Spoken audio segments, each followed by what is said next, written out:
Oke, bismillahirrahmanirrahim. Assalamualaikum warahmatullahi wabarakatuh. Sebelumnya saya mohon maaf teman-teman karena video ini terlambat, tugas ini terlambat, tapi insya Allah nggak apa-apa. Nanti insya Allah kita bisa catch up buat sebelum UTS. Nah, di pertemuan ini saya ingin teman-teman belajar mandiri gitu ya. Jadi saya sudah menyiapkan lembar kerja mahasiswa dan teman-teman nanti akan mengerjakan soal pada lembar kerja tersebut sesuai dengan instruksi yang sudah ada dalam lembar kerja tersebut. Nah, sekarang saya ingin mengenalkan teman-teman pada lembar kerja itu, jadi nanti teman-teman bisa punya gambaran gimana cara ngerjainnya. Nah, terus besok Jumat kan insya Allah kita ketemu lagi ya. Ini saya bikin rekaman hari Rabu, jadi teman-teman punya waktu 2 hari ya insya Allah. Untuk pertama untuk memahami LKM dan mengerjakan, kedua untuk membuat kelompok. Jadi nanti saya ingin teman-teman kerjanya berkelompok, terus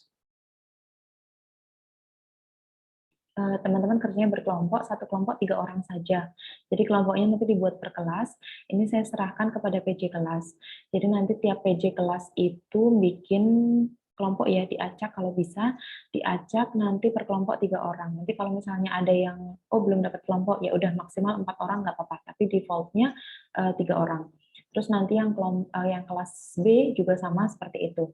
Nah, nanti PJ kelas A dan PJ kelas B itu mengirimkan daftar nama kelompok ke saya. Japri WA aja nggak apa-apa. Terus sekarang saya perlihatkan, oh ya nanti pas ngisi pas ngisi LKM-nya, pas ngisi lembar kerjanya, teman-teman jangan lupa untuk ngisi nama kelompoknya gitu ya. Ini saya kirim dalam bentuk Word, jadinya teman-teman bisa ngedit. Nah, saya coba perlihatkan LKM-nya ya. Nah, jadi ini LKM teman-teman. Ini ada lembar kerja mahasiswa, topiknya persilangan monohibrid dan dihibrid menggunakan tabel Punet. Kemarin kita udah sempat membahas mengenai tabel Punet ya, sedikit. Nah, sekarang kita mau menggunakan tabel Punet ini dalam pekerjaan kita gitu, dalam menggunakan atau memanfaatkan tabel Punet ini. Kalau kemarin kan kita cuma kenalan dong ya. Kemarin kayaknya cuma kenalan siapa yang bikin tabel Punet kayak gitu ya.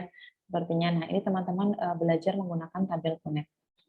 Nah, tabel Punet ini kan digunakan untuk melakukan visualisasi persilangan dihibrid maupun monohibrid ya. Jadi ibaratnya biar lebih gampang supaya kita punya bayangan visual. Sebenarnya persilangan dihibrid sama monohibrid itu kayak apa sih gitu. Kalau persilangan monohibrid ini cenderung gampang teman-teman. Jadi di sini nanti kan ada 2 ya. Ada latihan topik persilangan monohibrid dan dihibrid.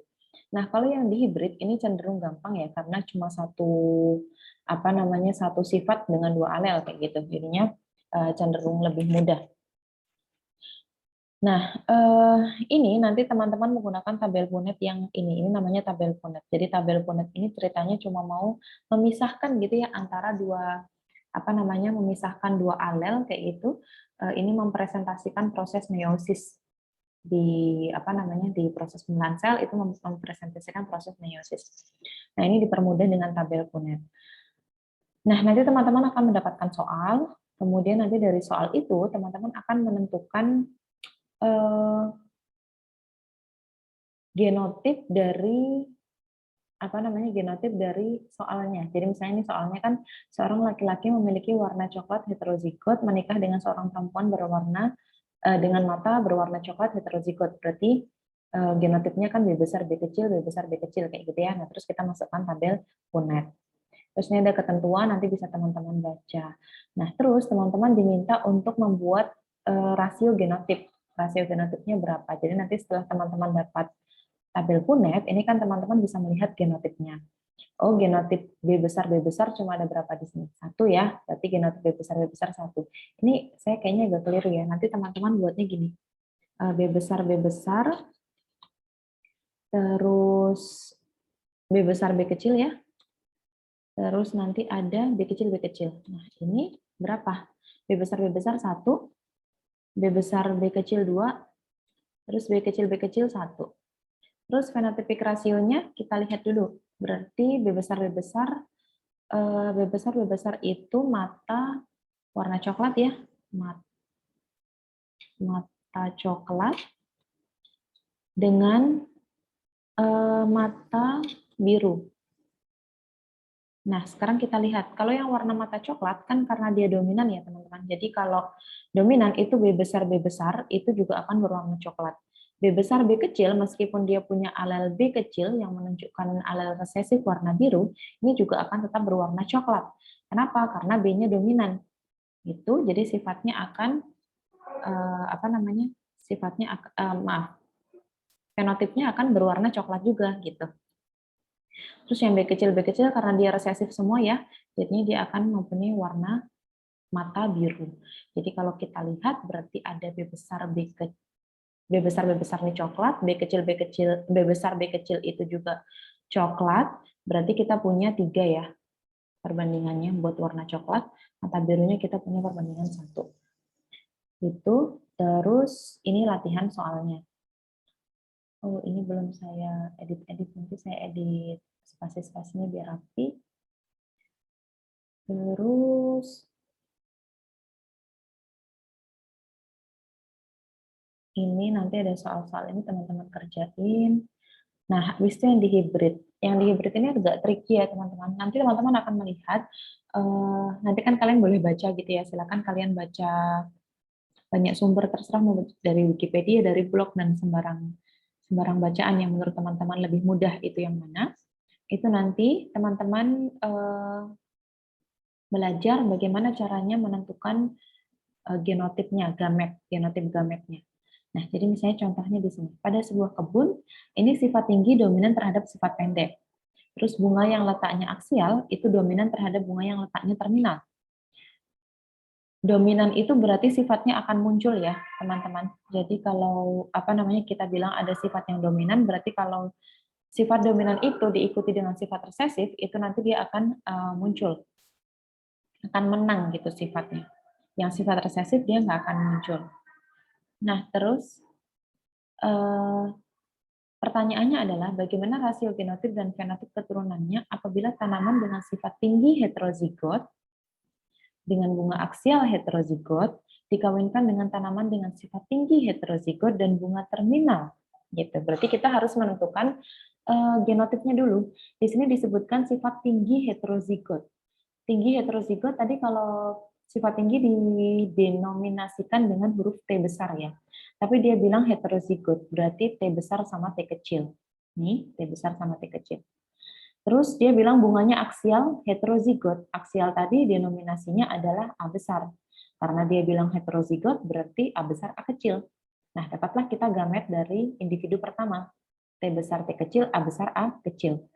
Terus dia dikawinkan dengan tanaman dengan sifat tinggi heterozigot dan bunga terminal. Tinggi heterozigot sama ya, T besar T kecil. Nah, bunganya dia bilang terminal. Terminal tadi kan resesif ya, teman-teman. Berarti A kecil, A kecil. Berarti genotip individu kedua adalah T besar T kecil, A kecil, A kecil. Itu kita dapat 2 genotipnya. Terus kita pisahkan mereka sesuai gametnya. Jadi untuk individu pertama di sini, individu kedua di sini. Nanti teman-teman lihat di petunjuk di soal pertama tadi bahwa ada convention ya, ada ketentuan atau konsensus umum bahwa yang di atas itu adalah individu jantan, yang di samping adalah individu betina gitu. Atau ini laki-laki, ini perempuan gitu ya. Nah, sekarang kita pisahkan gametnya. Di sini ada T besar, ada A besar. Oke. Di sini ada T besar, A kecil. Oke. Ada T kecil A besar, ada T kecil A kecil. Terus di sini juga ada nanti yang individu kedua, T besar A kecil, terus T besar A kecil lagi, terus T kecil A kecil, T kecil A kecil. Nah, terus kita silangkan. Nah, nanti dari persilangan ini, teman-teman silahkan mengidentifikasi rasio genotipnya. Jadi kayak yang tadi yang pertama. Dengan genotip ini itu jumlahnya berapa, genotip ini jumlahnya berapa, genotip ini jumlahnya berapa. Terus nanti fenotipnya, rasio fenotipnya. Rasio fenotipnya berarti kan misalnya fenotip kayak gini. Ini berarti kan tanamannya tinggi, bunganya aksial. Karena bunga aksial tadi dominan terhadap bunga yang terminal. Gitu ya. Jadi kita punya berapa, kayak gitu. Itu teman-teman, ini nanti soal aslinya ada 2. Itu tadi contoh. Gitu ya, semoga bisa dimengerti. Jadi teman-teman mengerjakan ini dalam 2 hari ini, kemudian besok hari Jumat pas jamnya genetika, insya Allah kita akan melakukan diskusi mengenai LKM ini. Oke, gitu aja teman-teman. Kurang lebihnya saya mohon maaf. Subhanakallahumma wa bihamdika asyhadu alla ilaha illa anta astaghfiruka wa atubu ilaik. Saya tutup. Assalamualaikum warahmatullahi wabarakatuh.